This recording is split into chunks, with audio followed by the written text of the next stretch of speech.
തങ്ങൾ ചെയ്തൊരു കർമ്മങ്ങൾ തൻ ഫലം ഒടുങ്ങിയിടുമതൊട്ടു നാൾ ചെല്ലുമ്പോൾ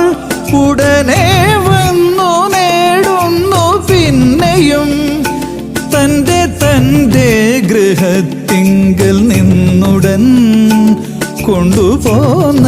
ധനം കൊണ്ടു നാമെല്ലാം മറ്റെങ്ങാനും ഒരിടത്തിരുന്നിട്ടു വിറ്റുണെന്നു പറയും കണക്കിനെ വിറ്റുണെന്നു പറയും കണക്കിനെ